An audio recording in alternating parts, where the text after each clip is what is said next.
Hello there, and welcome to Catch Up with Sonny, number 14. It's been a little while since I did any of these live streams, or one of these live streams. Last time was talking about Justice League, the whole spoiler-filled review there with a couple of buddies of mine after I just did the live watch-along on YouTube, which was a lot of fun, definitely, definitely. It kind of it didn't really go my way because of I had no idea that the movie wasn't gonna match up with the version on HBO Max because I was watching on HBO Nordic, and it has something to do with the European servers versus the American servers. So yeah, that was a whole thing. But yeah, today we're back to just business as usual when it comes to these, and it is just going to be me today talking to you guys. So you are going to be a very important part of this live stream in particular, talking about all of this stuff and talking about the main topic in particular, which is Game of Thrones. Is it worth a rewatch? And you probably already noticed that it is the 10-year anniversary of Game of Thrones, at least from when it started back in 2011. And HBO are also doing kind of a big push now with Game of Thrones again, and they want people to rewatch it. It's a hashtag marathon, and they're throwing out a lot of new trailers and character featurettes. They're gonna do like an after thing and talk to some of the actors and the people behind the scenes, all of that, yeah. So that's the reason why I thought this is a good time to maybe bring this up again and try to look back at Game of Thrones and just the juggernaut of a series that it was, and how we are feeling about it today when it's all over. Now that it is all said and done, they did their 8 seasons. They wrapped it up. I know we have some prequel series coming, a bunch of them, if we are to believe all of the news and the rumors. They maybe have something like five in development. We do have House of the Dragon, that's the one we know is coming, where they're gonna go back and take a closer look at the Targaryen dynasty, which was, they reigned for about 300 years in Westeros, like before the events of Game of Thrones. So yeah, I think there's a lot of stuff to get into, and just based on the chat, I took just a quick glance at the chat before going live, and it seems like, yeah, you guys, you have some opinions about it, and some of you are saying no, not worth a rewatch, and some of you are saying yes, it most definitely is. And I just want to say off the bat, like, obviously there's no right or wrong answers here. It's not like I have the answers and I have the definitive, like, yes, this is why you should or shouldn't rewatch the series. It is more of a question because it's something that I've been thinking about, and I was obsessed with Game of Thrones when it was airing, and for those first like many years, and I read the books, and yeah, some of you probably know that already about me. Yeah, I was just thinking about it, and is it really worth a rewatch? How do I feel about it? How do so many others feel about it? How do you guys feel about the series now? So that's what we're going to get into when it comes to the main topic. I do also have a lot of, just a handful of other topics, movie news, TV news that we can get into, and I am going to tell you about like what those are, so that you can just have them in the back of your head while we're talking about Game of Thrones, because we are going to get into the main topic first. But yeah, just when I tell you about them, to just yeah think about just what you like thoughts about those topics as well, and then we can get into those at the end of the stream. And I encourage you to, as always, just post your comments and questions in the chat, and I will take a look as often as I can and try to answer as many of them as I possibly can. Now that it is just me and talking to you guys, and you are, as I said, a very important part of the stream, then I'm just going to have more time to do that. But I also encourage you to send in your questions and comments through Streamlabs and SuperChat, because if you do that, then you're also going to support the channel a little bit. This is what I do for a living, so it all helps out extremely much, or it helps out a lot. Extremely much English sometimes. It just, yeah, it helps so much with those donations here and there. If you can, of course. So there's a link to Streamlabs down in the description, and Super Chat. Yes, that's just here on YouTube, and it should be easy to figure out through the chat. But yeah, besides that, just please tell me your thoughts in the chat as we go along here in the stream. But before we get all serious and I dive into the chat and answer your questions, it is Saturday, and I've kind of made it a tradition that I just pop open a little brewski and just say cheers because it's the weekend. So just to keep in line with that and keep those good positive vibes going. Cheers, guys. Happy weekend, Saturday, wherever you are in the world, whatever you're doing. Hope you're all safe and doing great. All of that good stuff. Anywho, cheers. Yes. That's always nice with a good brewski. But yeah, now that it seems like people are definitely here, and I can see activity in the chat, and you are also welcome to just discuss amongst each other in the chat. Just remember to be civil, and there are no right or wrong opinions. If you still really, really love everything about Game of Thrones, you can watch all of the seasons, and you just think that the way that they ended it was top notch, then that's really, really good. If you didn't think that, if you only enjoy some of it, if you not really a fan of the later seasons or the earlier seasons, like that's also totally fine. Like there's no right or wrong answers, no right or wrong opinions here. It is what like, it is opinions. This is all, yeah. None of it is. It's about entertainment, you know. So it's all subjective. That's just the way that it is. Nothing set in stone there. But yeah, let's get into the main topic, Game of Thrones. Is it really worth a rewatch? What do we think about it now that they've wrapped up the series? Is it something that you guys do you already have you already rewatched it? Are you revisiting the series again and again and again, or are you just waiting for that right moment? Yeah, myself, I don't really know, and that's also one of the reasons why I really wanted to talk about this. Is I could use some good arguments to go back and rewatch the series. I could really really use that because I don't really have an opinion one way or the other. Or I do have opinions, of course. I have plenty of opinions about the series, but when it comes to rewatching it, it's just such a difficult question for me. So that's why I'm just putting it out there for you instead to answer it for me in a way, or at least just help me get to okay. So what should I rewatch it at some point? Should Kat and I rewatch it at some point? How much of it? Yeah, and oh, there's been a donation already. Thank you so much. Thank you so much. That's very, very, very generous. To those of you who maybe aren't aware, that the person who donated is my mom, and thank you so much for always doing that. You don't have to donate on the stream. If you wanna give me money, you can always just do that in person. Although you know me, like I'm bad at receiving money and presents and stuff like that.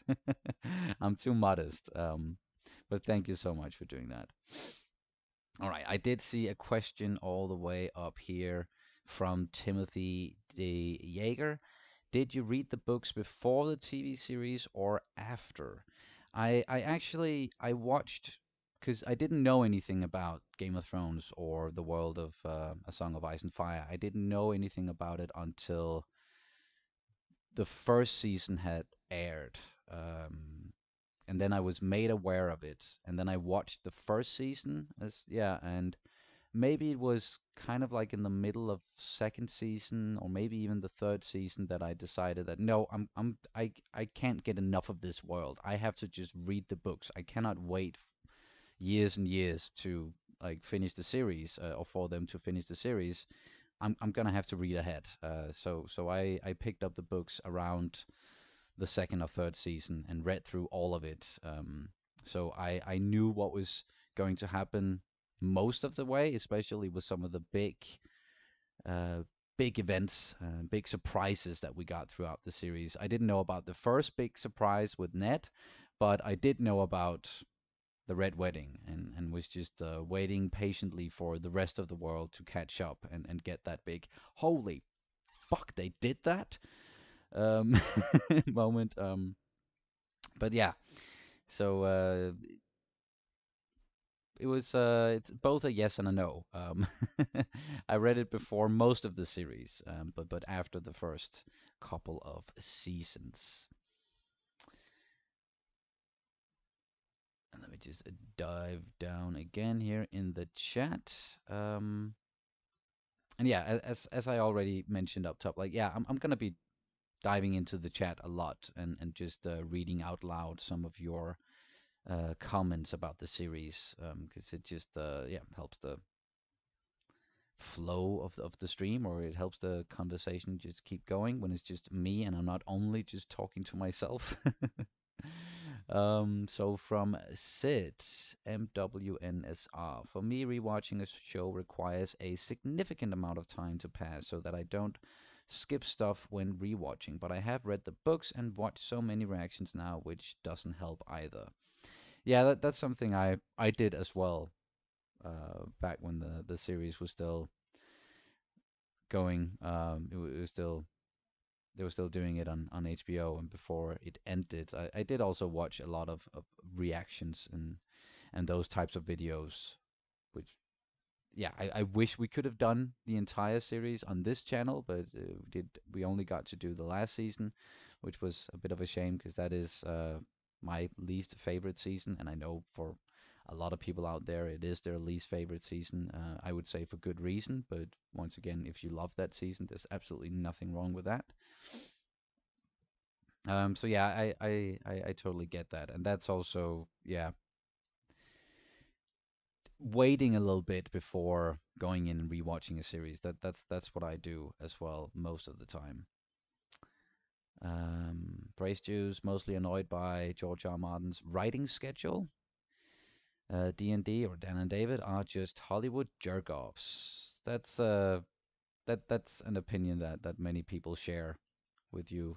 Not too fond of those guys, especially after the last season. And when it comes to George R. R. Martin, fuck yes, do I really wish that he would just finish those damn books, because it's also been 10 years now since we got the last book, A Dance of Dragons. We got that back in 2011 as well, same year as the television series, or as the series started. And I don't know, don't know if others have any type of insider knowledge, but as far as I know, he's not any closer to finishing the book, or maybe he is, or he's just not telling anyone. It's just we don't really have a set date. He tried to do that a bunch of times and then he just stopped doing it. But you can also understand the amount of pressure that's on the guy. Get that he's since writing the previous book, book five, the series happened, and now there are so many more eyes on him and um, A Song of Ice and Fire. So you can totally understand why he's feeling the pressure and why he's like, okay, this has to be absolutely perfect. I cannot let anyone down by what I do here, the decisions that I make, the stories that I choose to tell.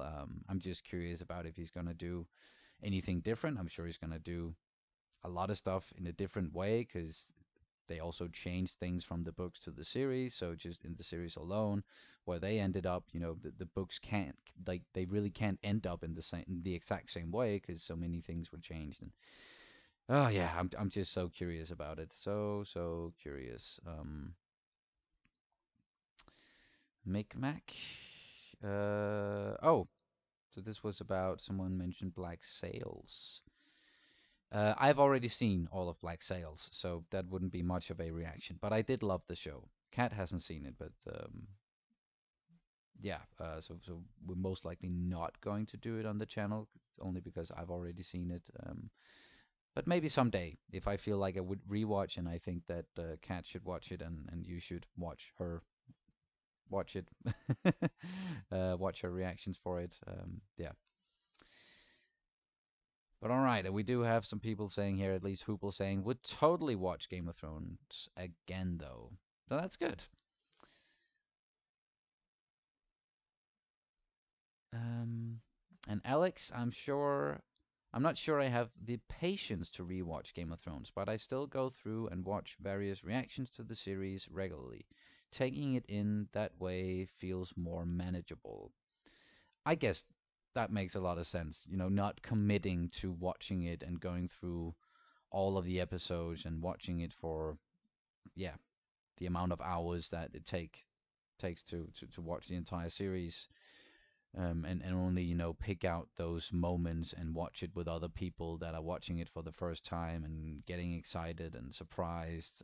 Yeah, I get that. I could probably also watch a reaction here and there, just to satisfy that Game of Thrones itch, because it is still there. It was a world, or it is a world that I am still very much in love with, and I think it's such a you can tell so many amazing stories inside of that world and the characters. It, yeah, still a big fan of it, but just haven't really been able to rewatch it, unfortunately.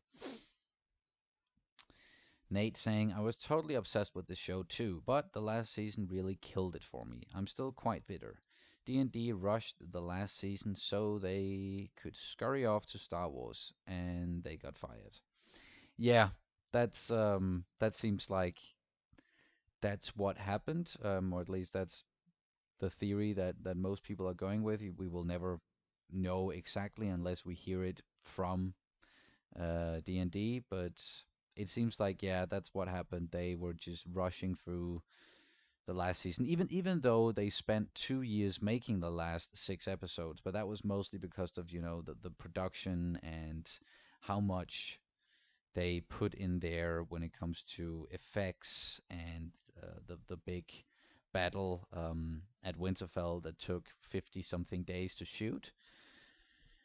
Um, so yeah, they did spend a lot of time on that last season, which is then weird saying that it felt rushed, but that's my big issue with it as well, is that yes, it just felt very rushed. It felt like a lot of the character motivations, like there weren't any more focus on that.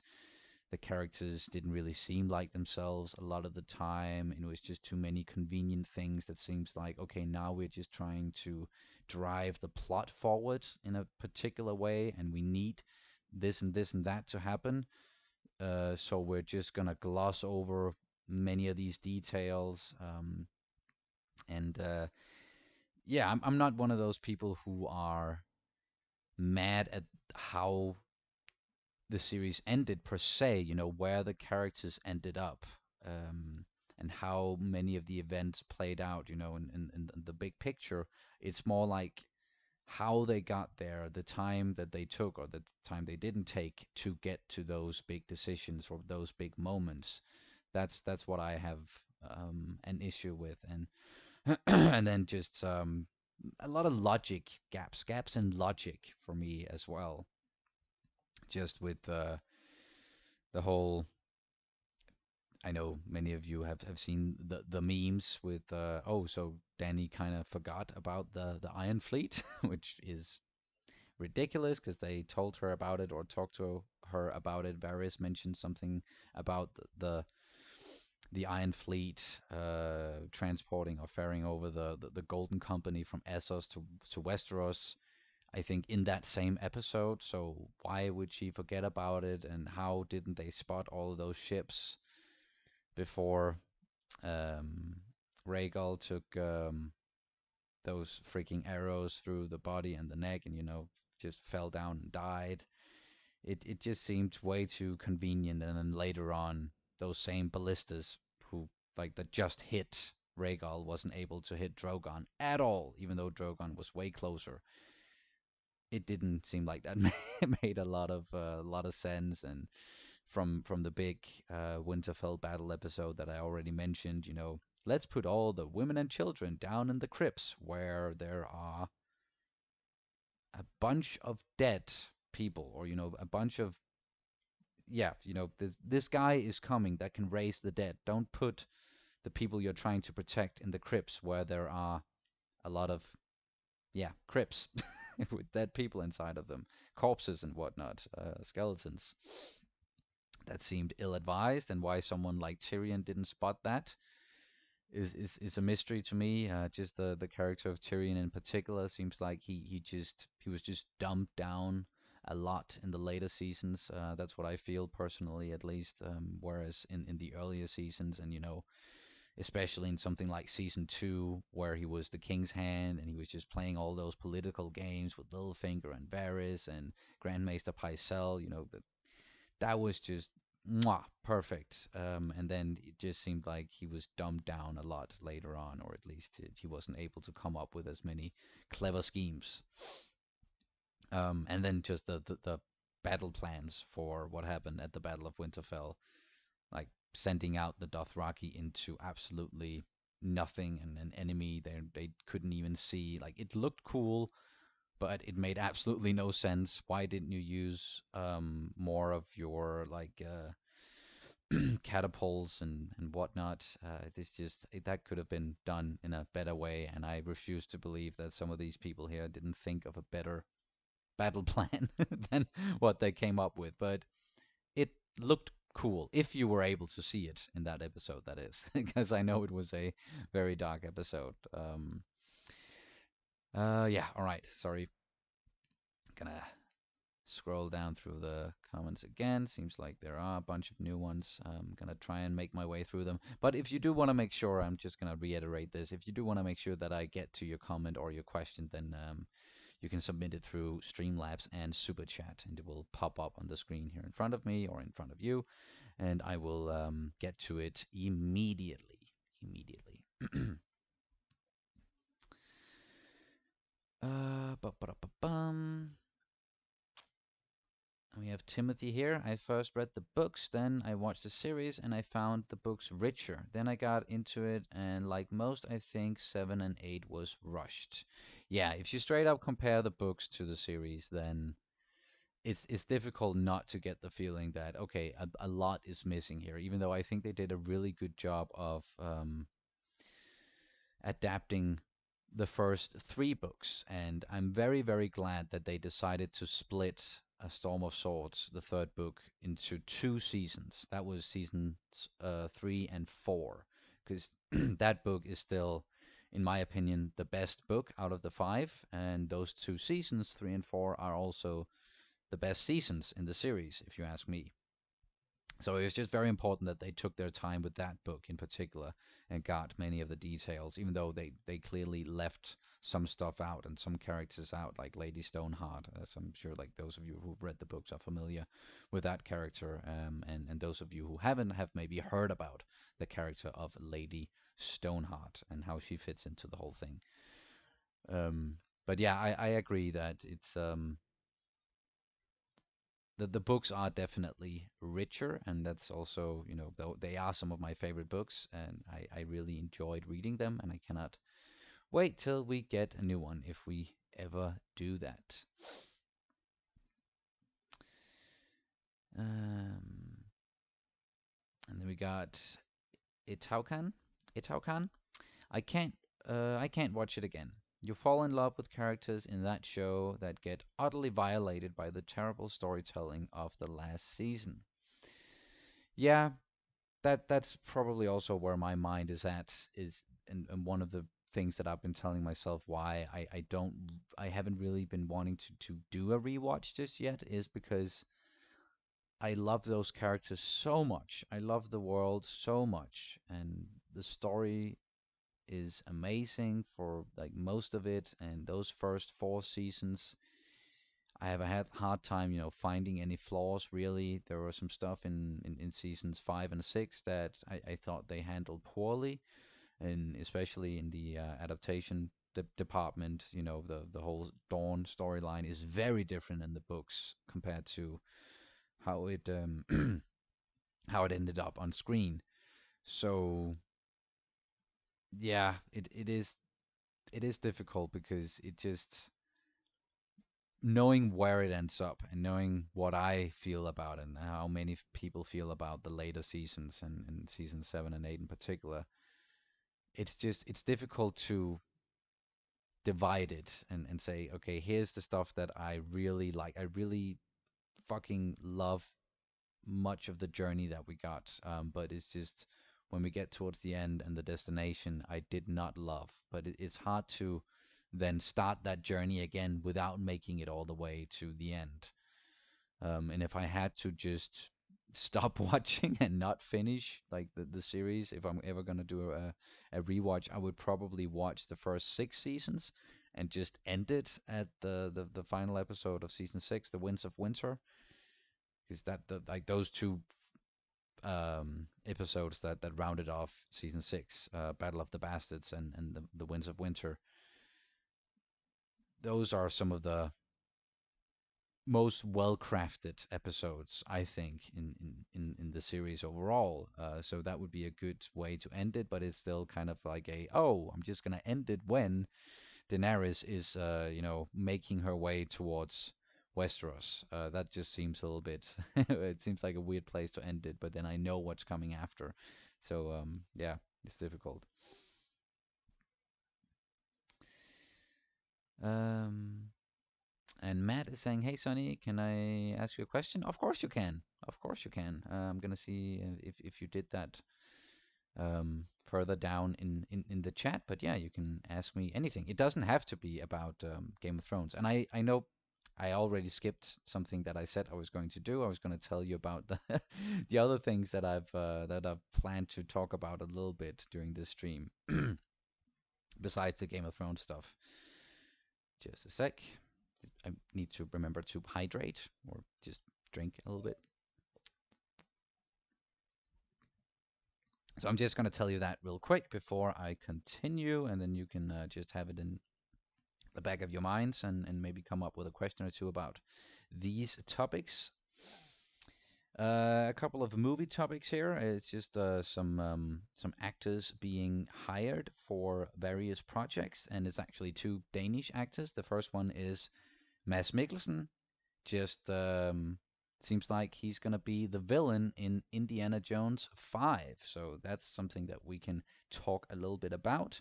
And then Pilo Asbæk, who also played Euron Greyjoy in Game of Thrones, he's been hired for a role in Aquaman 2. So that's really interesting. I'm always glad to see, the Danes get some get some work and some big parts in big movies.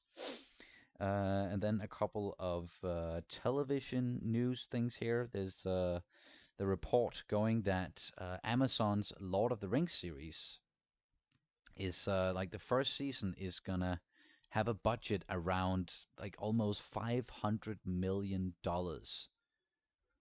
which makes it by far the most expensive television series ever.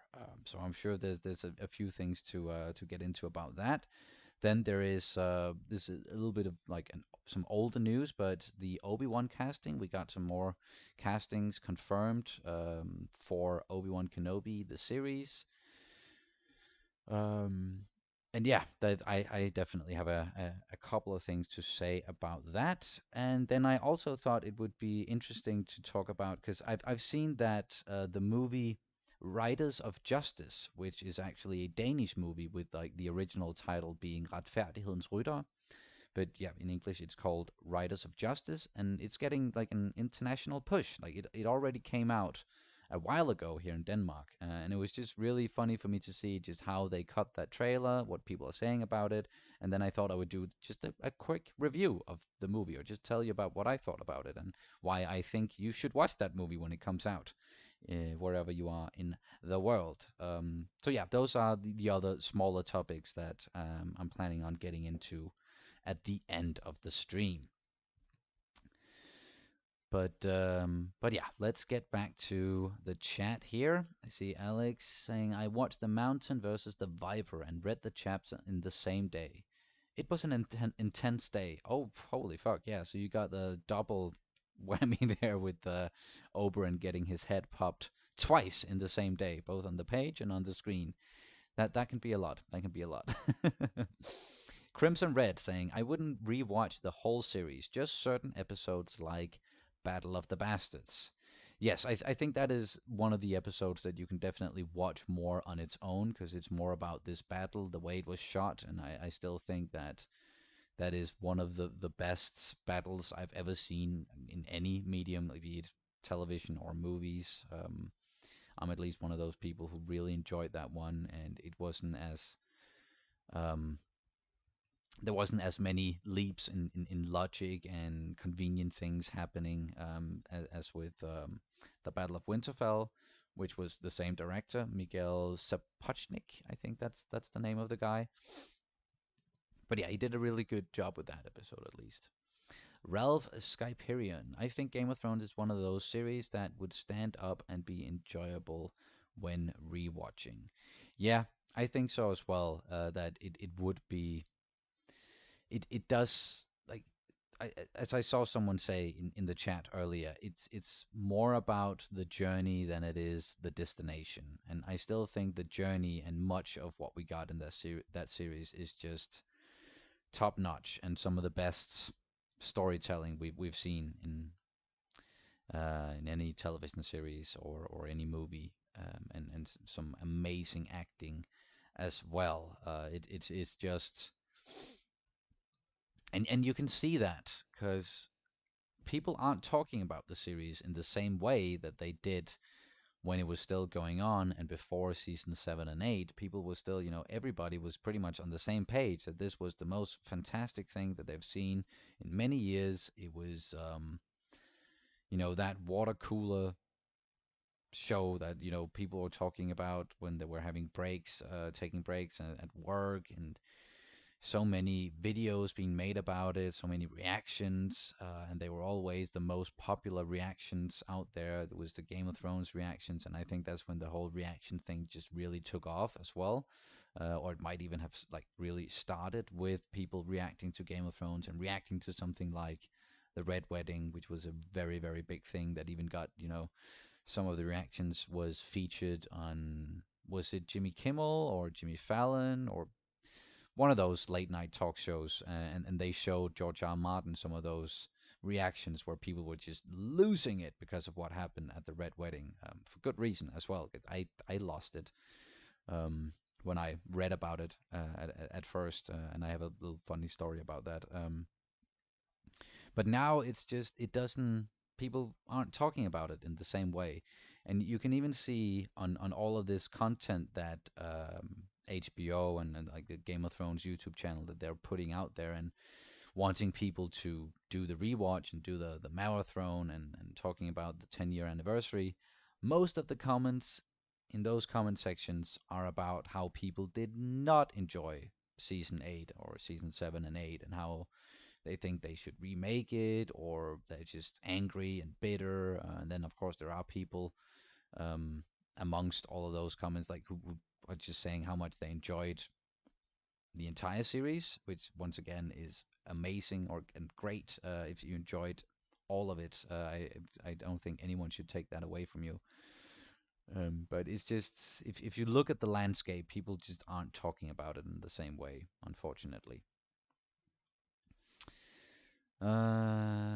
See, Dan Pierre Larsen here is saying, I'm still not over the Red Wedding. Yeah, and I just mentioned that, and I guess I could just quickly tell that story now where the first time I experienced the Red Wedding was reading the book, and it was actually at work when I was working as a temporary teacher at a school in my hometown, and the kids they were doing like an assignment or not like a written assignment thing in class, and they were supposed to be quiet, and it was like I was there to just keep an eye on it, make sure they got the assignment, and then time it and make sure that they did it inside of the allotted time slot that they were given. But while they were doing their assignments, I was reading A Storm of Swords, and I got to the Red Wedding, and it started happening, and I could not fucking believe what it was that I was reading, and I got confused, and I was like, no, no, this can't be real. Is this a dream sequence? Did I miss something? Where is it saying that this is a dream sequence? And I got so confused and I got angry at the thing. I wanted to throw the book out the fucking window, and I was just sitting there and focusing so much on this horrible thing that was going on in the book that I was reading that I completely forgot about the students. And I ended up, just letting the assignment or the test thing go on for 10 or 15 minutes longer than it was supposed to. But I guess the students, they were happy about like the extra time that they got to finish the thing. But I completely forgot about it.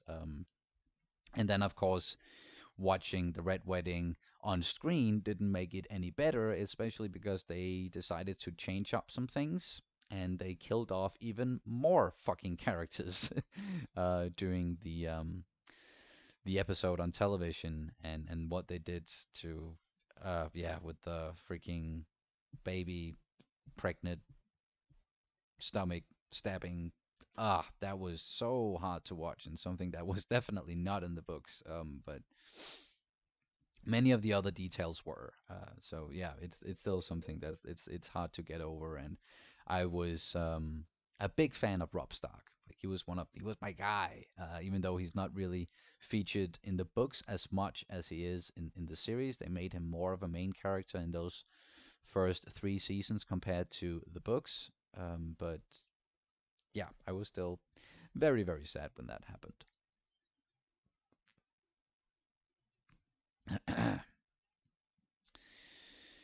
All right. From David. Rabbit hole. No. Why put yourself through the disappointment of the final season? Question mark. Yeah, that's a good point. That's why I talked about earlier that that's why I might just end it at season 6 instead of moving on to 7 and 8, because there were just a lot of disappointment going on. Even though I think there's still some good stuff. There was like some good episodes from season 7, and I did enjoy the second episode from season 8 a lot, actually, when we had a bunch of our favorite characters sitting at Winterfell and getting warm there in front of the hearth, and then Brienne got knighted, Knight of the Seven Kingdoms, knighted by Sir Jaime Lannister. That was a beautiful moment that I think is worth rewatching, but then I'm gonna have to rewatch the season. And yeah, and it is that feeling in particular that's like I know it's so good for most of the way through the series. It's so damn good. But I'm gonna get disappointed when I get to the end. It's just it's gonna happen. So it is, like embarking on a or going to a restaurant, and you know that you've eaten there before, you've had the same menu before, and you know that the first two courses are amazing, some of the best food that you've ever tasted your entire life, and then the dessert comes in, and it's something you definitely did not enjoy. It's your least favorite cake or whatever. Like it's like, yeah, you don't have to eat it, but it's still gonna be a part of the experience, and you're not gonna get that sweet, very good dessert that's gonna be on par with the main course and the entree. Or like, yeah, it might be a weird analogy, but it was the best I could come up on. Oh yeah. I think I gave you my opinion on the last Red Dead Redemption 2 stream. Yeah, we talked about a little bit on that as well. I'm also going to be streaming some more Red Dead Redemption 2 after this over on Twitch, by the way. Just wanted to mention it. LJ, I've rewatched it, and the first seasons reminded me of why I fell in love with it, which was great to relive. But when I got to the end of season 6, I decided that was the ending for me. Yeah, then we're back to what I said, that that's what I'm thinking about if I'm gonna do a rewatch. I might just end it at season 6, just like you. Mac, which reactors did you watch? I'm really curious. Oh, I watched Nikki and Steven, obviously, and I watched I think they were called, or they are called. I just haven't really watched anything of theirs since Game of Thrones, but Hogwarts reacts, I think, or Hogwarts something. I watched those, and then of course something like yeah, the normies and Blind Wave and what was it called? Burlington Bar, I think. You know, with all of those people at the bar watching the episodes. So yeah, those were the ones that I was watching. Oh, and then we have a question from Matt here. Thank you. I have an out-of-topic question. Would you guys ever consider doing at least one film reaction per week? We would love to do something like that. It's just we don't really have a lot of time, and especially Kat doesn't have a lot of time to join in on the reactions. She can only do the Korra reactions at the moment, but we would love to do some more movie reactions.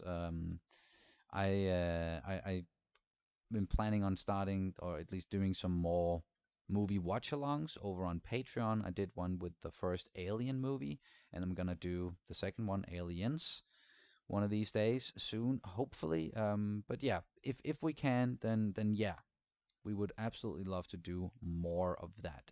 It's only, it takes a long while to edit these videos, and the longer the thing that we're watching is, the longer the runtime is, the longer it's going to take me to edit it. And something like a movie, a 2 hour movie, or even a 2.5 hour movie, longer than that, um, that's going to take probably days for me to edit.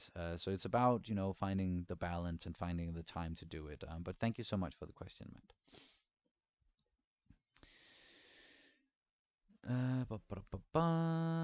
Alex, in July it will be 10 years since book 5 was published. Okay, in July. Yikes. And Jason just bought it in 4K. All right, so you're ready to take the journey again. I would maybe be up, if I'm gonna rewatch it again, I would love to watch it in something like 4K, or in, the best quality possible. Something I would love to do is just, if I had the money to do it, which I really don't. But if I won the lottery or something, and I had my own like little movie theater going on, with a big ass screen, and the perfect sound system in a soundproof room with the perfect sofa, couch, um, chairs, whatever. Yeah, that would be a lot of fun to rewatch something like Game of Thrones in a setting like that. Sorry. And Jamie, Scammy Horn, Jamie Scammy Horn. Having seen Game of Thrones from start to finish, I can say it was all a waste of time. The final season destroyed any good feelings I had for the show. I totally get that. That's what a lot of people are feeling, and that is why they are having a difficult time revisiting the series or even talking about it, is because the ending just soured the entire experience. I know Kat, for example, like she's feeling that way. She's just, if she was ever going to rewatch any of it, she would probably watch the first 4 seasons and then stop there, because there's just too many things that she didn't really like. But she's also of the mind that the ending kind of soured the entire experience. So I totally get that. And from Brace Juice, I actually read a novel that David Benioff wrote years before Game of Thrones and enjoyed it. Shame he didn't give the same effort for season 8. Oh, okay. I actually had no idea that he wrote any novels. I'm fairly certain David Benioff, or maybe it was DB Weiss, one of those two, also read the or wrote the script for uh, X-Men Origins Wolverine, which wasn't that good either. So maybe we should have seen it coming. That as soon as they ran out of book material and started focusing on other things than character development and taking their sweet time, it was going to go down the drain. But it was still, they were on top of the world, had the biggest, the best series ever made, by, from what many people, from what they thought about it.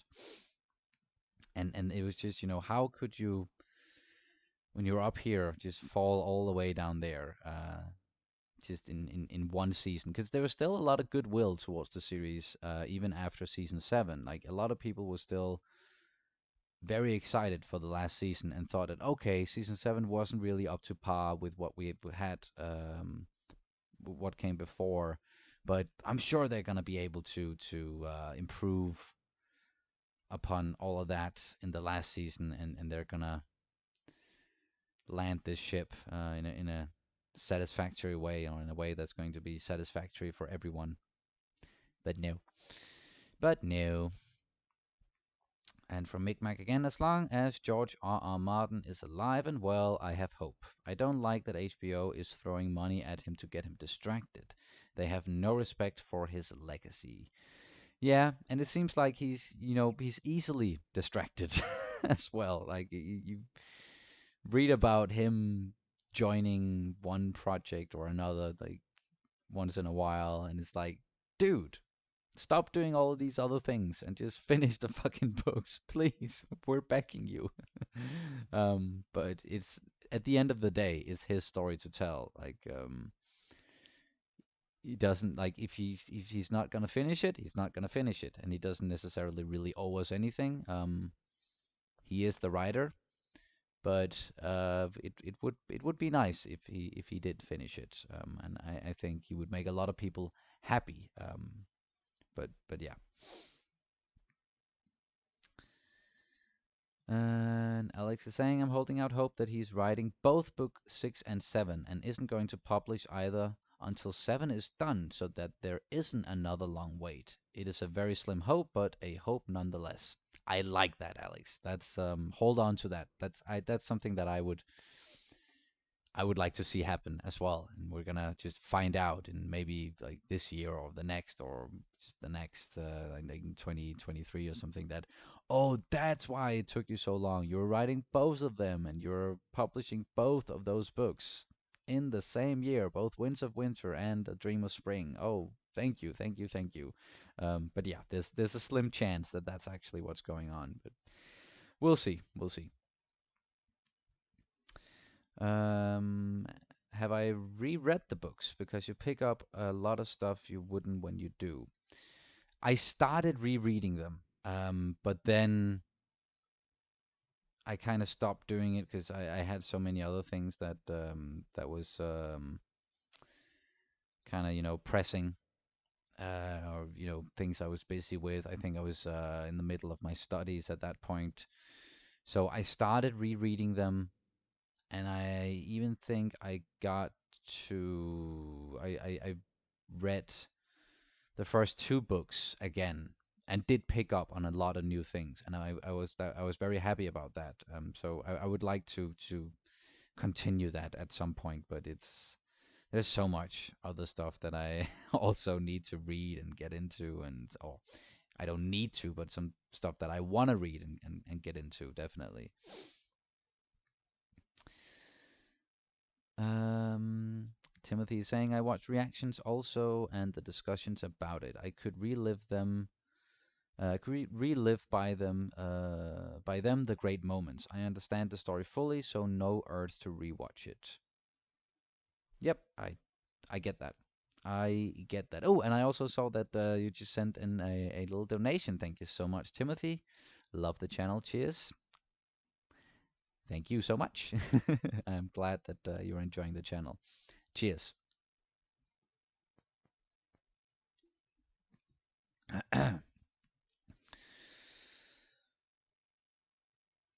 Okie dokes. And the next one here from Hoople. Game of Thrones is amazing overall, and people are so um, soured by the last season. But there's so many amazing.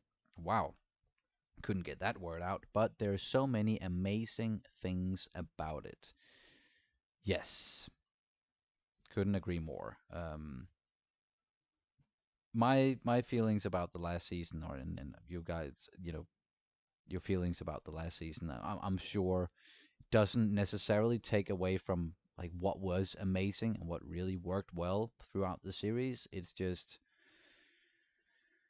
um, yeah, the thought about maybe revisiting it when you know that you're gonna get disappointed. I've already, yeah, said this, but yeah, that's the whole deal for me at least.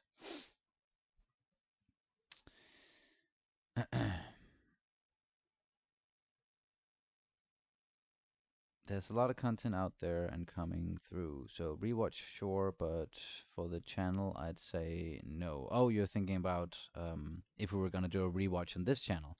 Yeah, no, no, most likely not gonna do that. It's just gonna be in our own time, in our free time, that if we were ever going to do that.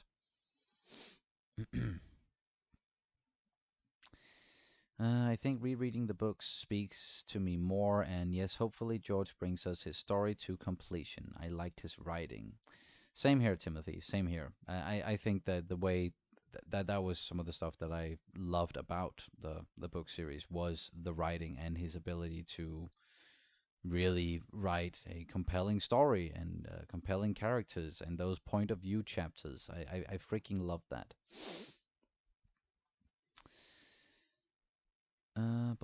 Whoop, and the thing just jumped. Um,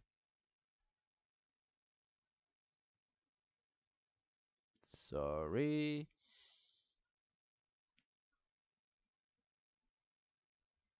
All right. Okay, there's a lot of chat that I haven't seen yet. Um,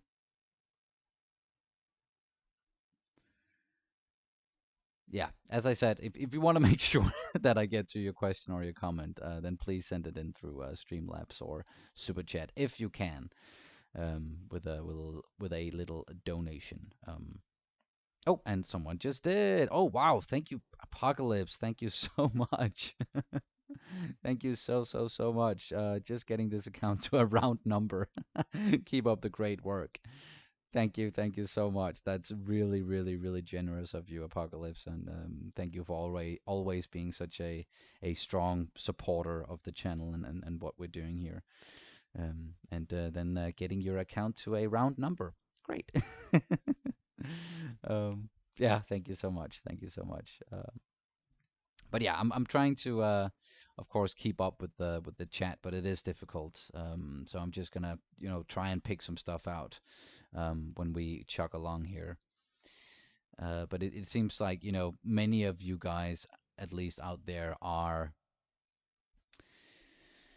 you know, of course, you have opinions, just same as I do, about the series and why you maybe should or you shouldn't rewatch it. But also, just like me, going a lot back and forth, and being like, okay, so yeah, there's the stuff that I love, but I know I'm gonna get disappointed. But then again, I really did love the series, but so is it worth it? And that is the question overall, and it's not that I was expecting for us to get to a clear answer in the span of this stream, but yeah, just talking about it, and I was just curious to see where you guys were and some of your opinions about it, why you would want to watch it again or why you wouldn't want to watch it again. Or just watch it, as Chloe is saying. I can see here it's a little while probably since you since you wrote that, because I am way behind on the in the chat. But yeah, that could also be a question, I'm sure, for many of you guys.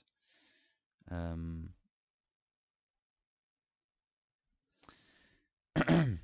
Sorry. for many of you guys, if you were to like, if someone hasn't seen it yet, the series, would you recommend it? Would you say that yeah, you should totally take that plunge into the story of a Game of Thrones, go through all the seasons, or would you tell them to stop at a certain point, or would you just be like, no, don't even do it, don't even fucking think about it? Yeah, that could be a question at least, because it's something that I've had difficulties answering when people have asked me, when people who haven't watched it yet, and ask whether or not, oh, should I get into it? Like many people are saying they were disappointed by the last seasons, but so many people loved it before that, so is it worth it? And usually I say yes, I think the journey is worth it. Like if I hadn't watched it, like I'm still glad that I watched. I would still choose to, even with the ending that we got. I'm still glad that I watched the whole thing, and that I was along, for that journey. But yeah, so even with the disappointment, I would personally probably say, yeah, why not?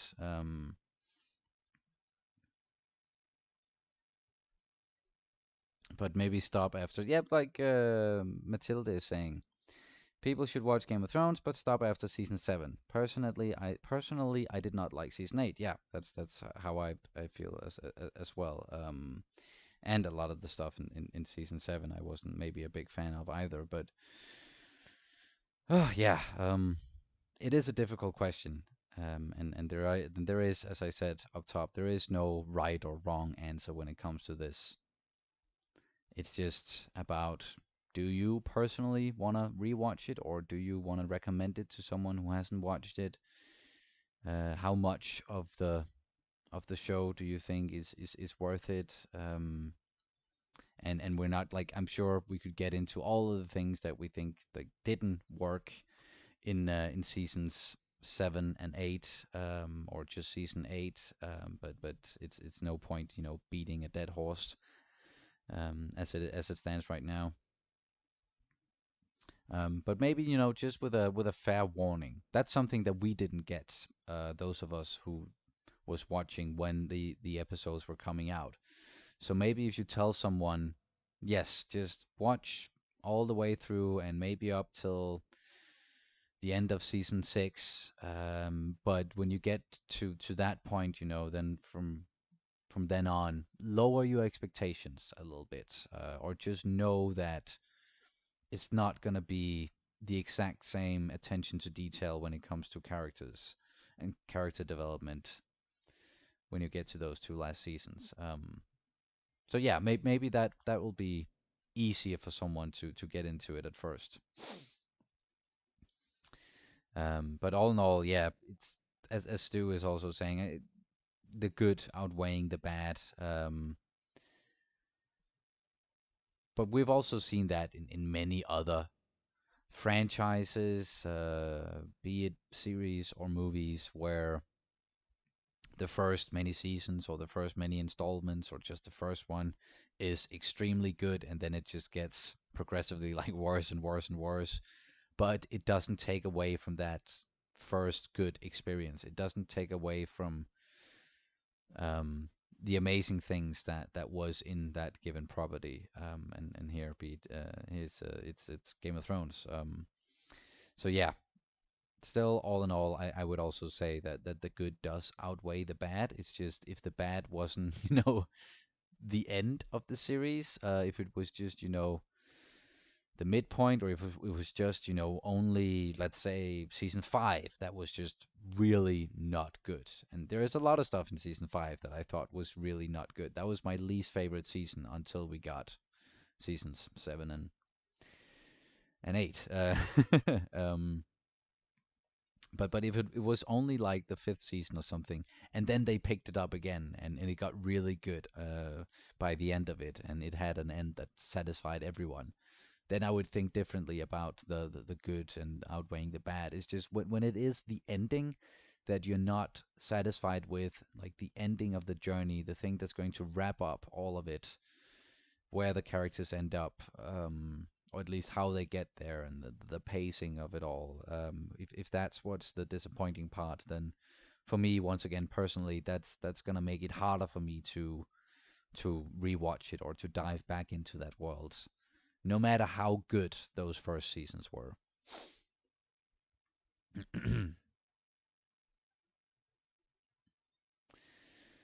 But yeah, also, as you're saying it, on the other hand, it would be, as Matilde is saying, it would be weird not to finish a TV series. When you have watched so many seasons of one show, you should watch everything. That's that's totally right. I would feel like I didn't complete the journey. The completionist in me would be very much not satisfied if I just watched some of it and not the last part. Yeah, you're right.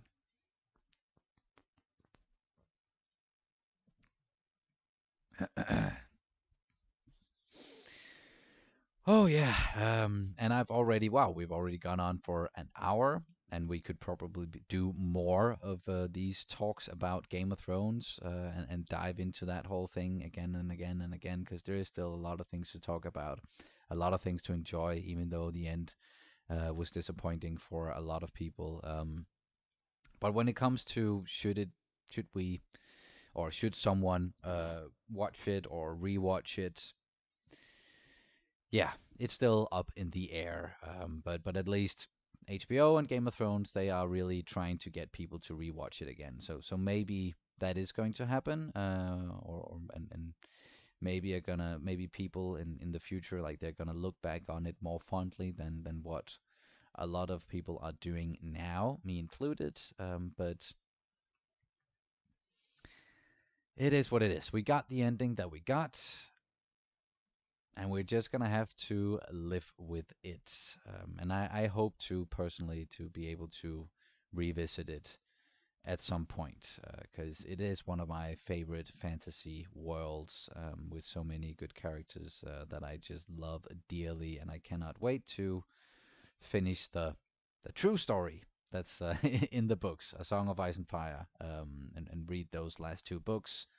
Cross fingers for when George R. R. Martin he finishes those two books. Um, but yeah, just to round off here, I'm just curious, just to yeah round it off in a positive way, and not talk about disappointments, but yeah, ending the conversation, the Game of Thrones conversation, with what was your one of your favorite character, or just a character that you thought was, you really enjoyed but maybe didn't get enough screen time, or just a character you wish you had seen more of, or character you've yeah what's a character that you would like to highlight from the series, or the books, because it's many of the same characters. Would you yeah which character would you highlight here at the end, and a character you can think back on fondly? Yeah, I would be interested to see that. Do you think you would watch the prequels? The prequel series? Definitely, definitely. Because it's still in that world, and it's not the exact same story. So yeah, they might be able to deliver a more satisfactory end to one of those prequel series. So yeah, of course, I'm gonna dive into those prequel series when I get the chance. It's still an epic show, and everyone should watch it. Yeah, I think so as well. It's worth a watch. Maybe it's worth a rewatch depending on where you are and how disappointed you were by those last seasons. But yeah, it's worth a watch. And just if you give the person who's gonna watch it for the first time a fair warning about might be a little bit more like disappointed, or it might have a dip in quality when it comes to character and pacing and just logic when it gets to those later seasons. Then maybe it's not gonna, the disappointment is not gonna hit that person as hard. But all right, let me see what characters are you mentioning here. I see someone saying, "Oh, Beric Dondarrion." Yeah, love that guy. That whole band of people, those were always very interesting to me, and how it all fit together with the Lord of Light. And that had a different, it went in a totally different direction in the books. And that's where a character like Lady Stoneheart came in, and that's something that I wish they had put on screen. But yeah, anything to do with Beric and Lord of Light and Thoros of Myr, that's great. Brienne of Tarth, of course, a fan favorite, and I actually think they handled her character pretty damn well. She was one of those characters that was actually pretty consistent for me all the way through. Not because she was, and this is not going like, I don't want it to sound like negative, because she was a great character and played beautifully by Gwendolyn Christie. But she was more or less one note, or like she still had a lot to offer, and interesting and sad past. But yeah, I just think they handle her pretty well. Just if you compare it to someone like Jamie Lannister, which I think they did him a dirty towards the end.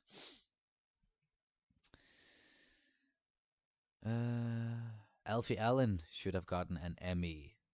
Yeah, he did a great job as Theon.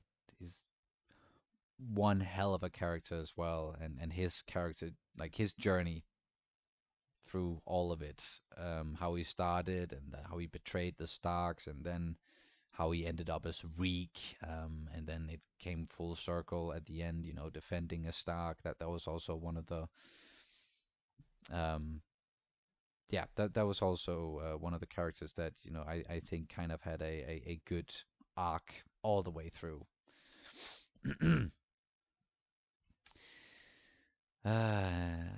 Matilda is saying, I truly loved Tyrion. His development throughout the show was just amazing. Yeah, Tyrion is still one of those goat tier level characters. He's he was just amazing, especially in the earlier seasons. And then, as I mentioned earlier, to me, he kind of got dumbed down a little bit, and took, like, as soon as he actually, got to Marine and became Danny's advisor, it just seemed like, I know it was also meant to show us that he didn't understand that world as well as he understood what was going on in King's Landing and the politics there. But he just kept on making mistakes, and towards the end, he was just kind of there and a little bit useless, at least compared to what he used to be. But him and Peter Dinklage performance, how he portrayed him all the way through, and especially in the first four seasons, that was just, ah, damn, that was so many people got to know Peter Dinklage and a character like Tyrion, how awesome that character like Tyrion could be through that show. And that's yeah, that's definitely something to cherish all the way through. I want a show just for Dawn. Yeah, Justice for Dawn. Oh yeah, that storyline could have been something way different compared to what we got. But yeah, that was some of my favorite stuff in the books. That was a bit of a surprise later on. Danny, Ygritte, nothing. Jon Snow, Jorah, yeah, many good ones here.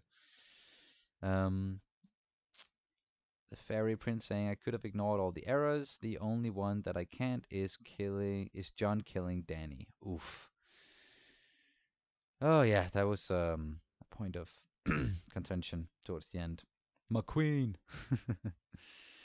Ygritte was a very enjoyable character. Yeah, and she got killed off before they got into some of those less, should I say, popular seasons, or at least she got killed off at the end of season 4. So that was still when the series was at its peak, and before people started having issues with it.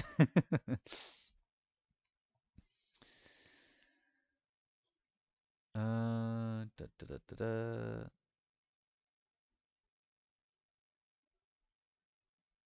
Okay, give me Queen Nymeria Martell. Tyrion's quotes. Yep, his quotes were the fucking best.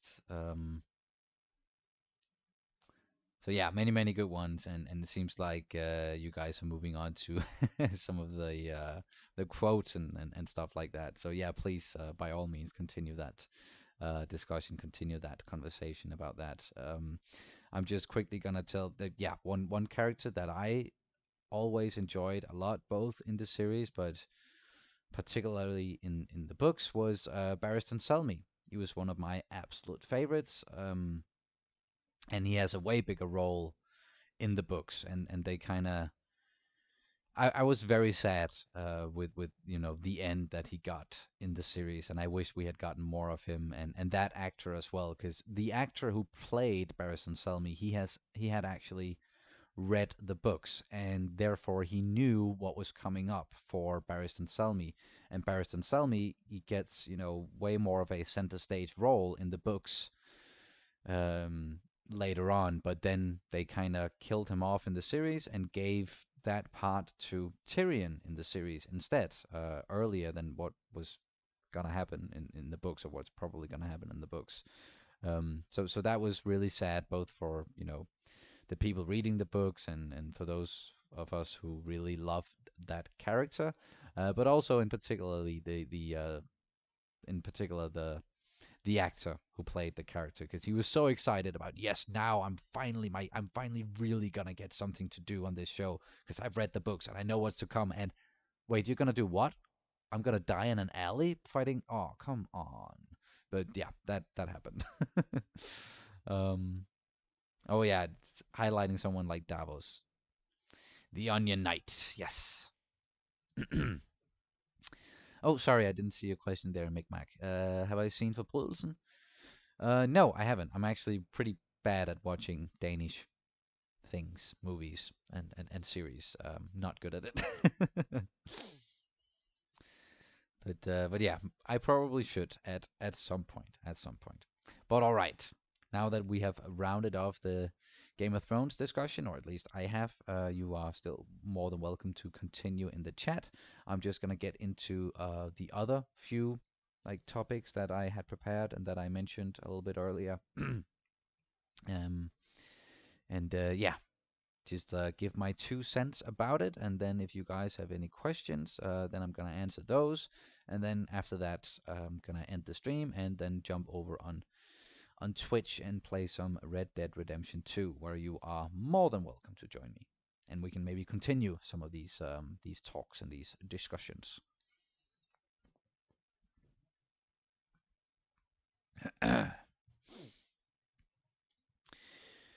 Oh yeah. Oh wait, yeah. Sorry, I saw that just popping up there from you, Bryce Juice. Queen Lyanna Mormont. She was a pretty fucking amazing character for the series that they got in there, and that was a character as far as I believe she was only mentioned maybe at some point in the books, or maybe was actually a whole new character that they made for the show. But that was, there were some improvements definitely from the show, like the from the show to the books. That they made. And that actress is also going to be playing Ellie in The Last of Us series. Where, oh yeah, I guess there was some casting news about that series as well. I saw yesterday or something. They found the guy who's going to play Tommy, and is the same actor who played um, Ghost Rider on Agents of Shield. I think his name is Gabriel Luna or something. Gabriel Luna. I'm pretty sure that's the name. But anywho, let's quickly just get into the other topics and see if you guys have any thoughts about it besides what I have to say. But yeah, I just found it very cool and very interesting that Mads Mikkelsen is gonna be the villain in Indiana Jones 5. I still don't I still can't believe that we're getting an Indiana Jones 5 because he was already too old, in my opinion, to jump around and be Indiana Jones. You know, that'd be Harrison Ford. He was a little bit too old already in Kingdom of the Crystal Skull. But no, he's gonna. There's still more in him, and there's still more to that story apparently of Indiana Jones, and we're gonna get a fifth installment. Um, and then hiring someone like Mads Mikkelsen to play the villain. It might be typecasting at this point, but I'm sure he doesn't really mind anymore. And he likes playing villains, and he's playing a lot of different characters all the time. He is, if you ask me, one of the absolute best character actors and best actors in general working today. Um, and Phoebe Waller-Bridges, yeah, that's her name, right? Yeah, she also got cast for Indiana Jones 5. So yeah, some of those castings, it's actually making me more excited about the movie. The prospect of seeing Mass as another great villain and him and Harrison Ford like playing off of each other. Yeah. Oh, and I know some people might be sad that it's not going to be Steven Spielberg directing it, but I for one couldn't be happier with the person that they decided on when it comes to directing, and that is James Mangold, the guy who also did Logan, for example. I thought he did such a good job with that. He also directed Ford v Ferrari, and I'm sure other movies that I just can't doesn't really come to mind right now.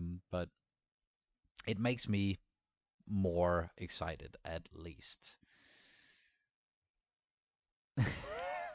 Good one, right? I thought the villain in Indy 5 would be arthritis.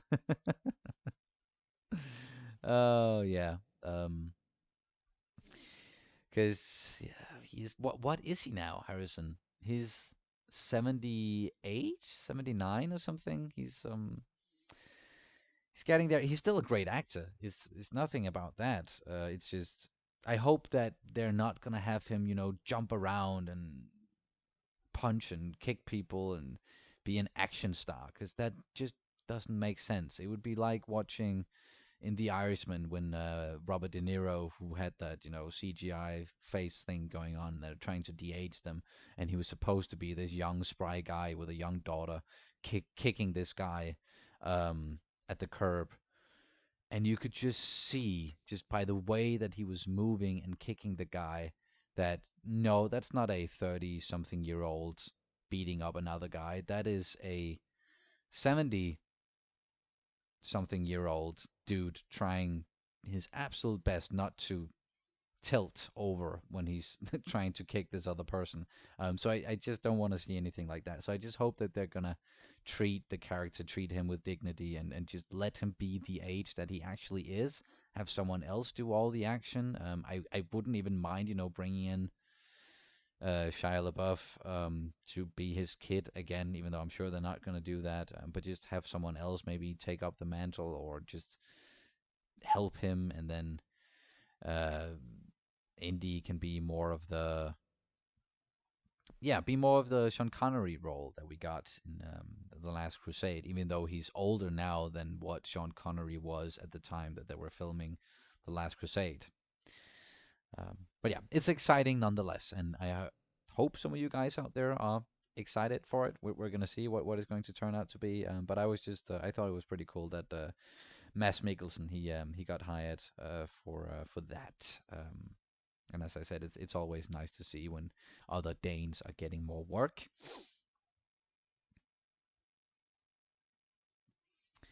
Oh, and we have someone who got here a little bit late.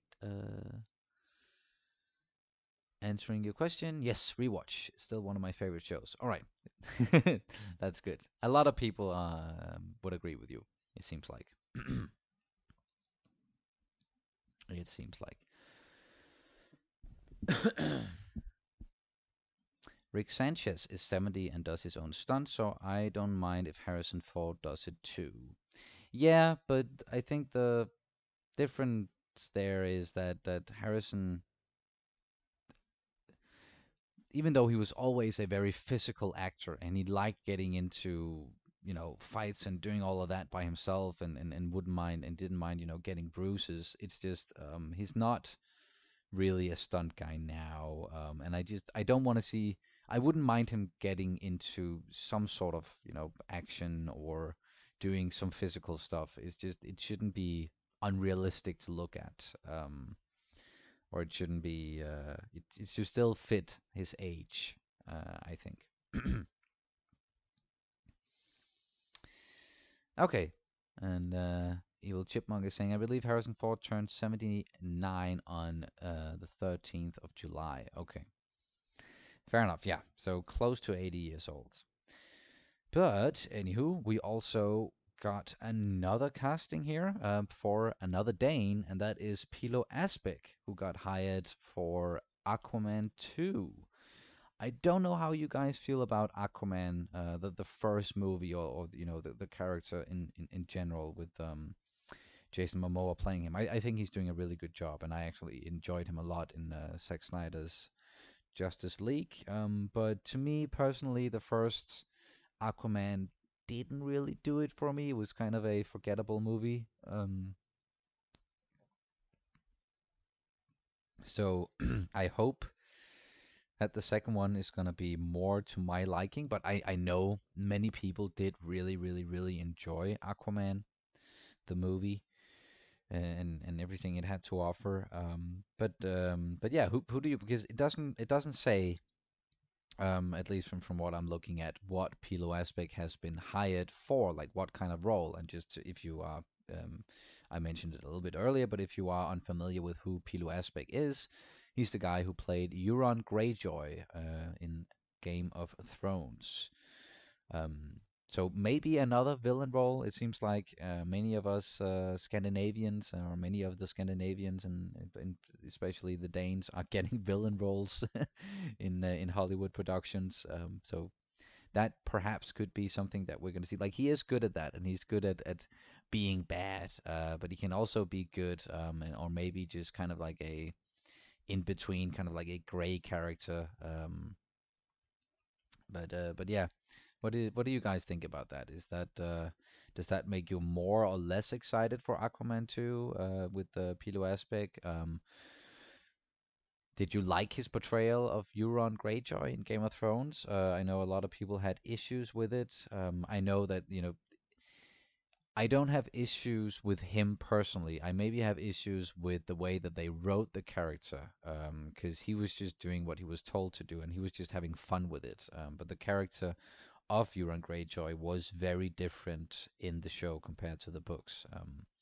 And I would maybe have liked to have seen a little bit more of his, like the book version of him come through. But Pilo definitely had a lot of fun with it, and he was an interesting bad guy, not on the same level as a Joffrey or a Ramsay Bolton, but yeah. And okay, yeah, I see someone in the comments here, Nils, or in the chat saying they butchered Euron so hard. Yeah, I was trying to just be nice about it, and I don't want to badmouth Pilo, because once again he just did what he was told to do. But the way that they wrote the character and the directions that they gave him, or didn't give him, it just yeah,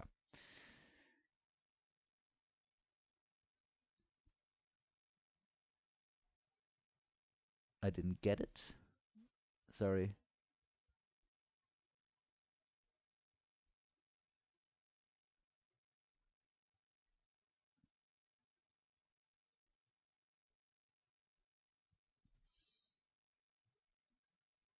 Oh, Sonny, you need to Google Rick Sanchez to understand why he is able to do his own stunts at 70. Oh, okay. So there was a joke inside of that. Fair enough. Fair enough.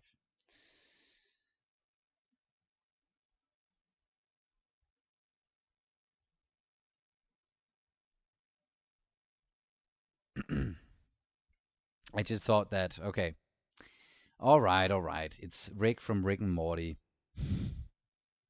Okay, I thought that there was maybe a person who was actually named Rick Sanchez in real life. I didn't think you were gonna bring up a cartoon character. Um, all right. Okay, let's get into the next topic real quick here.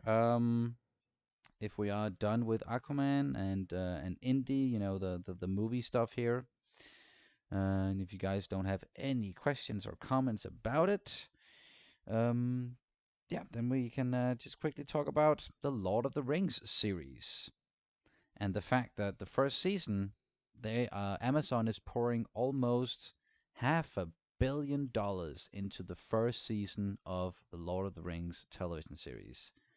Holy fuck, that's a lot of money. It is not that, money guarantees, or big budget is gonna guarantee that we're gonna get a great series out of it.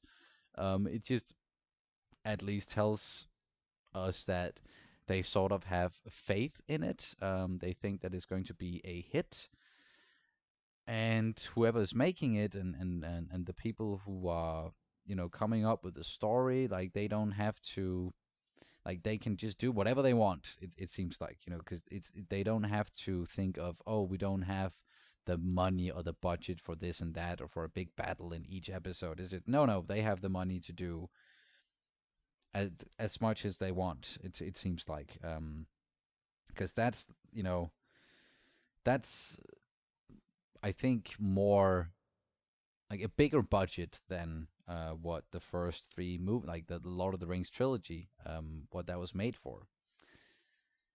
But no, it's not even 500 mil. Yeah, I thought maybe it was for the money was gonna be, that was the budget for the entire series. But it seems like no, it's for the first season alone. Is Yeah, the budget is for it's 500 mil. I can't even. That's so crazy. And it's something that I'm, of course, looking very much forward to the Lord of the Rings series. I know that they're not going to be adapting the books again. We're not going to get the same story again. They're going to go back into the Second Age, I believe, and tell some stuff that happened there. And I'm going to have to brush up on my like Tolkien lore. I'm going to have to read the Silmarillion again and Thurin's Children. Some of those. Other stories that we got from that world, from Middle Earth. Um, but man, that is really, really, really, really interesting that they're pouring so much money into it. And I cannot wait to see what they're going to be doing and how they're going to be doing it. I know they're going to be filming in New Zealand, but it's like, okay, is it just did they just put in all this money into the project just to be safe, or do they actually have, a budget that they're going for and going after? And like, are those money already, quote unquote, spent in the first season? Do they know what they need already? It would make sense that they do, because it's like you're really gonna have to have faith in something if you're just gonna throw money after it before you know what it's going to be about and what they're gonna use that money for specifically. But it blows my mind that they're pouring so much money into it. But Amazon, they have the money. Jeff Bezos, he certainly has money enough to just throw at a project like this. So I think we're in for something quite special. Um, they need a Tolkien expert, yeah. They can, or a Middle Earth expert. Yeah, I'm sure that that they're getting the right people for it, and using maybe someone like Peter Jackson, as a consultant to give them some of the same look and feel, because I think I read somewhere that they're going for the same look and the same feel as the the Lord of the Rings movies and the trilogy that Peter Jackson did, or the trilogies that Peter Jackson did.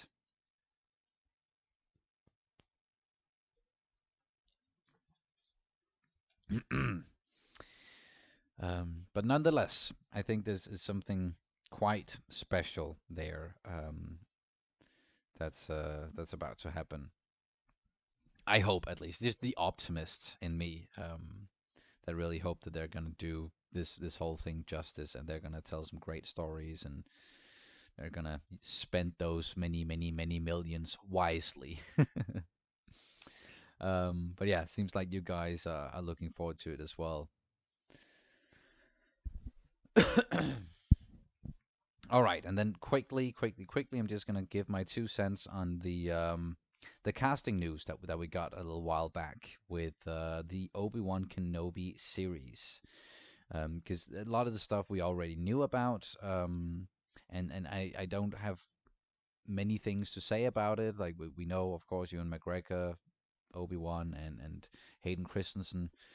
It seems like Hayden Christensen is even going to be a like pretty much a regular on the series. So my only question is, there is like, how are they gonna use Hayden? Is he primarily gonna be in the Vader suit? Are we gonna see his face a lot, or are they going to do flashbacks to the Clone Wars? Is Obi-Wan just gonna see him everywhere he goes and just imagine him, or like, how are they gonna put Hayden into this as much as I think they're going to? That's an interesting question.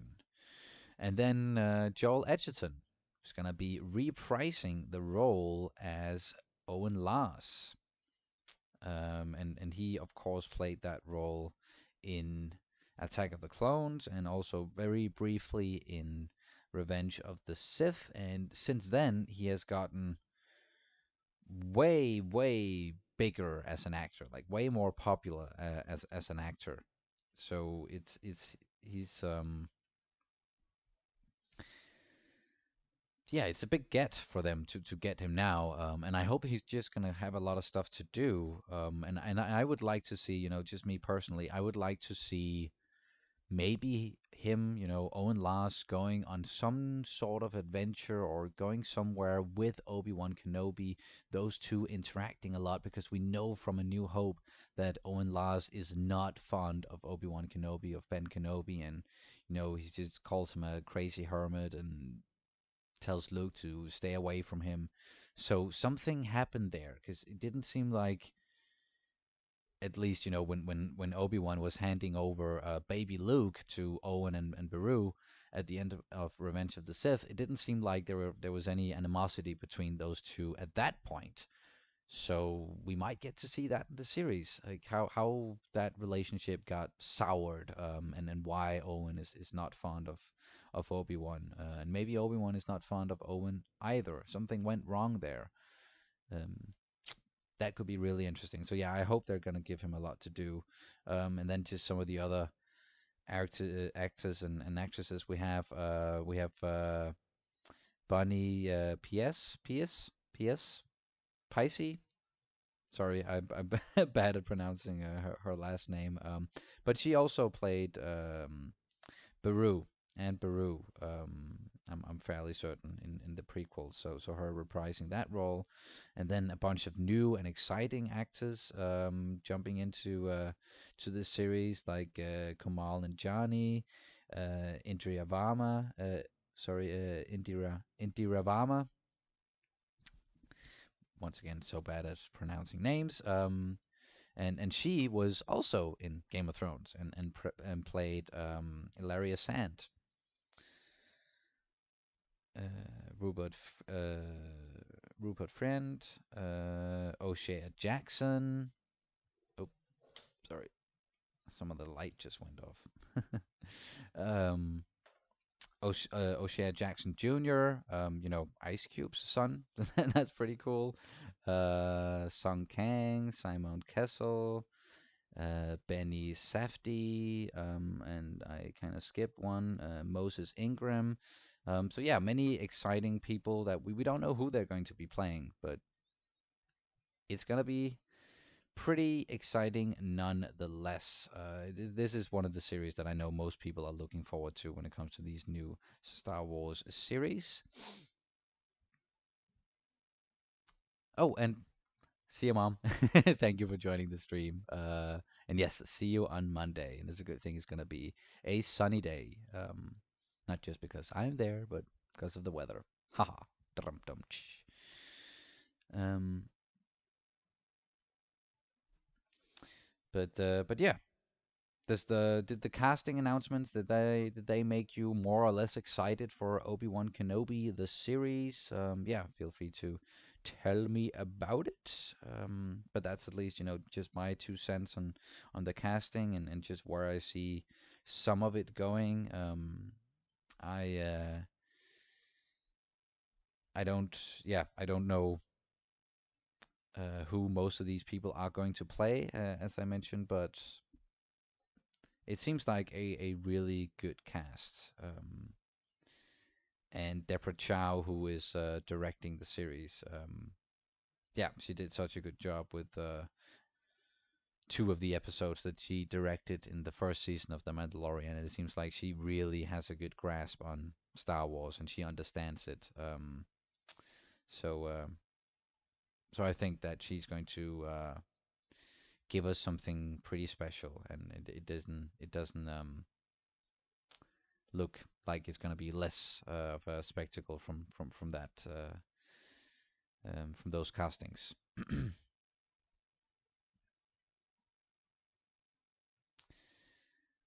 Oh, and yeah, Chloe, you're gonna have to watch Rebels. Or well,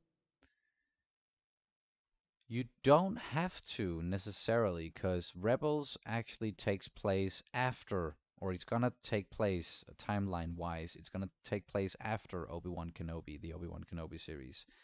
I think, I'm pretty sure, unless they do some time jumps. But from what we know, it actually takes place before the Rebels television series.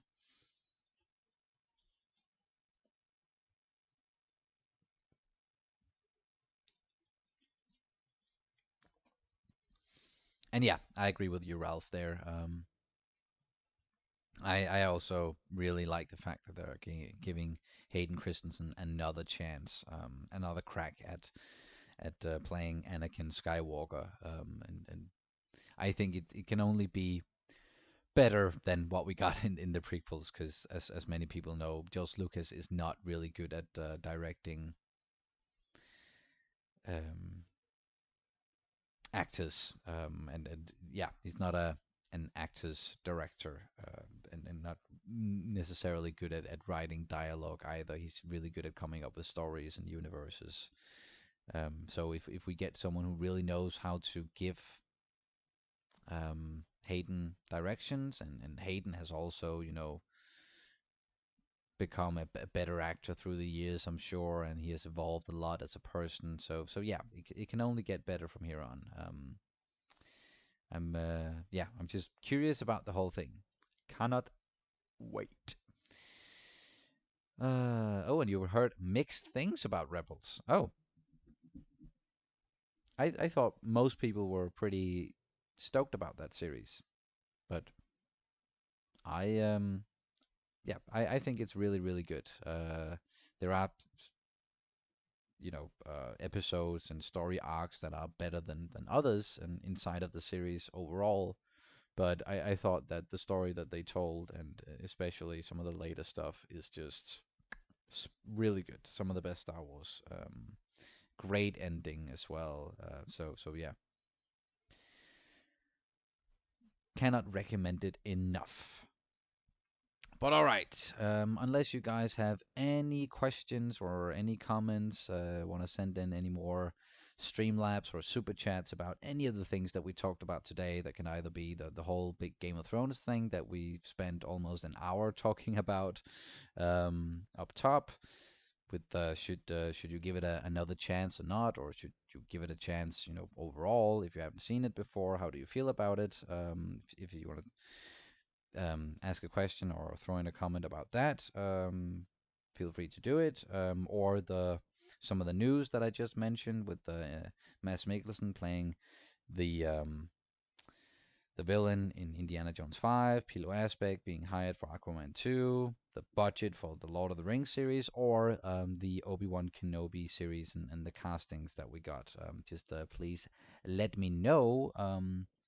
But I am just going to end the whole thing with just quickly mentioning and just quickly talking about another movie that's called Riders of Justice, which is also, it has Mads Mikkelsen as the lead character in that movie. It is a Danish movie that just got a international trailer, and they're giving the international push, and I'm very happy to see that because I thought that the movie was just excellent, really, really, really good. It was directed by a guy named Anders Thomas Jensen, who has directed many of like the many people's like like some of the Danes like favorite movies over the past 10 and 20 years.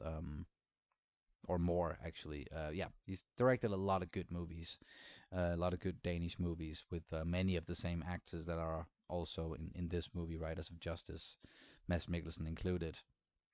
Um, and I just, yeah, I thought that was really fun to see. It was really fun to see how that trailer was cut, because if you see the international trailer, which is gonna have, subtitles, English subtitles, then that, it's gonna make you think that, oh, this is some sort of very serious action drama revenge flick where a guy loses his wife and he's gonna have to cope with that, and he's a ex-military guy. He just came home. He's gonna learn how to live without his wife now. He still has a kid, and she's also gonna learn how to live with it. And then he figures out that it wasn't just a coincidence the way that his wife died. No, something shady happened, and he's gonna figure out why, and he's gonna go after those people, and he's gonna get revenge. And it's almost like a Liam Neeson Taken movie. That is the plot of the movie, but it's way more of a dark comedy. Yeah, way more of a comedy overall than it is a action drama flick. So the way that that trailer was cut, it doesn't really do the movie justice in the way that it's not really being truthful about what the movie actually is, but I understand if that's the way that they want to sell it to an international audience. But maybe if you watch the international trailer and you go, oh, that looks like an interesting movie, maybe I should watch that. You should probably also try and find one of the Danish trailers for it and just look how that it's just how different of a vibe that it's giving off, the Danish trailer, and that's way more representative of what the film actually is, which is, as I said, a dark comedy, a dark comedy.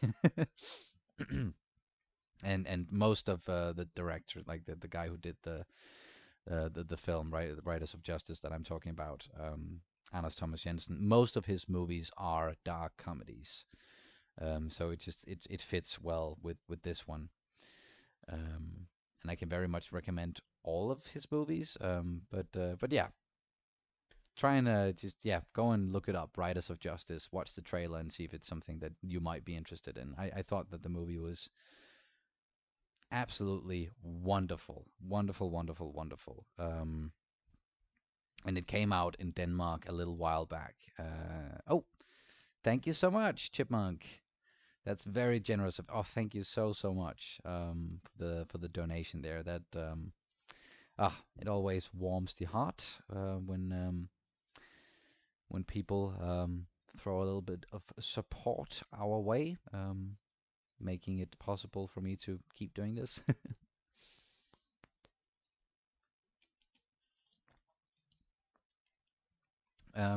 But yay, seems like a lot of you guys are responding positively when it comes to when it comes to that movie, and that you like dark comedies. Very dark comedy.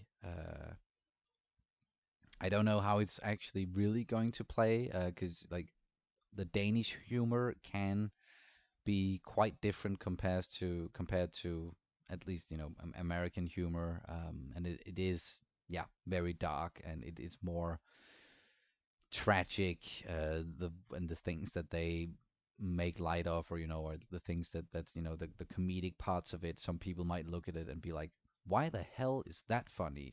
But it's, yeah, we have a sick sense of humor sometimes. in this country. Um, but yeah, I'm glad that you guys are at least interested in it, it seems.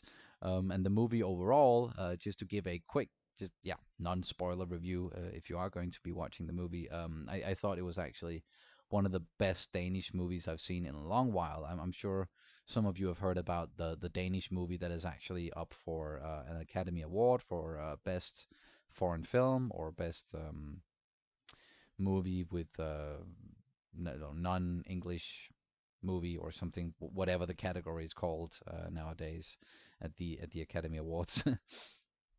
And the fact that the guy who directed that movie that I'm talking about, Another Round, it's called Druk in Danish, Another Round, that is up for an Oscar and as best foreign film.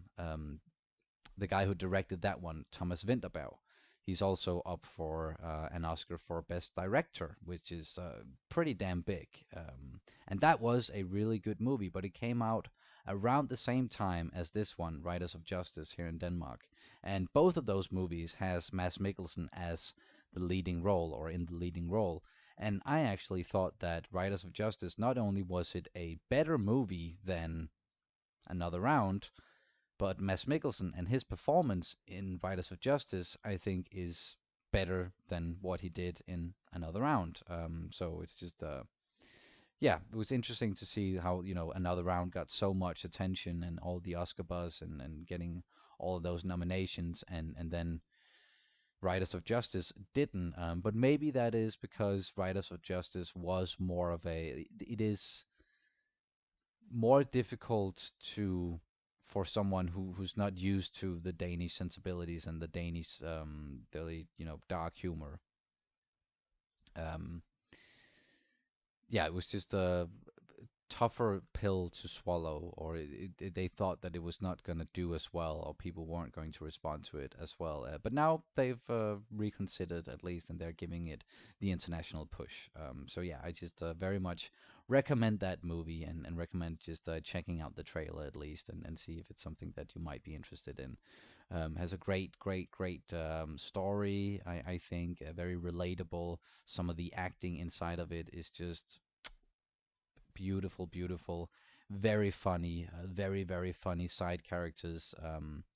And the actors who are playing those side characters are, big actors here in Denmark, but you probably haven't seen many of them before. Maybe with the exception of like if you've seen um, Angels and Demons, which was the sequel to the Da Vinci Code. The guy who was the villain in Angels and Demons, like the assassin guy going around, he was played by the Danish actor called Nikolaj Lee Kos, and he's playing a role in Riders of Justice and doing a really good job of that. And the young woman, the girl who's playing Mads Mikkelsen's daughter, who loses her mother, she is so talented in in that movie. Like it's so touching some of the scenes with her. And Kat and I, when we watched the movie in the theaters, we cried our eyes out at some of the stuff that happened in that movie. So it's the kind of movie where like it's both it's exciting, it's dramatic, has a lot of comedy, a lot of levity, dark humor. As I said, that's like the stuff that it has the most of, but it's also very real and very touching, with some beautiful performances and a good message towards the end. And also just yeah, not gonna that would kind of spoil like if I get too much into kind of like with the message of the movie, if you can call it a message, but it would maybe spoil the movie a bit too much. But it's something that I think you guys would really like. Many of you would probably really like if you gave it a chance. Danes invading again, yeah. And yeah, as you're saying, Stu, the Danish and the British humor are kind of similar there, where we have a dark sense of humor, same as you guys. Oh yeah, and he's in Death Stranding, that video game too. As you're saying, Ralph, I haven't played that one. I heard a lot of mixed things when it comes to that game. But anywho, I've gone on for almost 2 hours.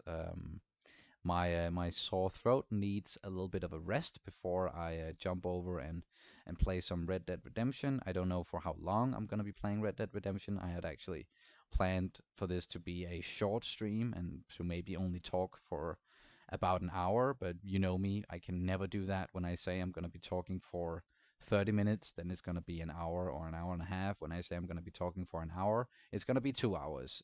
That's just the way it is. But yeah.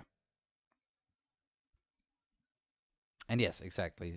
As I also mentioned, Serta, that with the mess he's in the movie Another Round, which is also really really good. And I could go on and on and on and on. But this was really nice. Hadn't done one of these in a little while, just talking to you guys and just with me alone sitting here. And there was plenty of stuff to talk about. And thank you so much for being very active in the chat this time around and with the whole Game of Thrones discussion. I know I there's a lot of stuff that I didn't get to address in the chat. It was just moving too fast for me to like zone in on all the comments and all the questions and highlight everything that you guys said. But I thank you very much for participating at least and for being here with me and talking about all of this stuff and keeping it civil and respecting each other's opinions. That's always very, very important because there's no right or wrong when it comes to did you like a piece of entertainment or not? It's all subjective. But now it is, yeah, as you're saying, phrase choose, horsey time, as some of you guys are calling it when it's time for me to to play some Red Dead Redemption. So yeah, I'm gonna jump over and do that and start the stream as soon as I can. I'm just gonna have to move some stuff around and set up the PlayStation real quick. But yeah. Thank you again so much for joining me. Thank you for the very kind donations. And once again, all of the comments and questions in the chat. It's really nice to see when you guys are also talking amongst each other.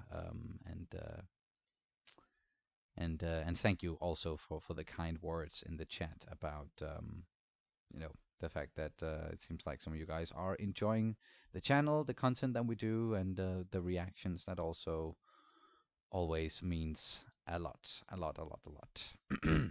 And I will say hi to yeah to to Major Dad, and to Kat, who probably sound asleep at this point. Maybe. I will say hi, of course. But yeah, take care, all of you. Thank you so much for joining, and I will see you as soon as possible. Bye.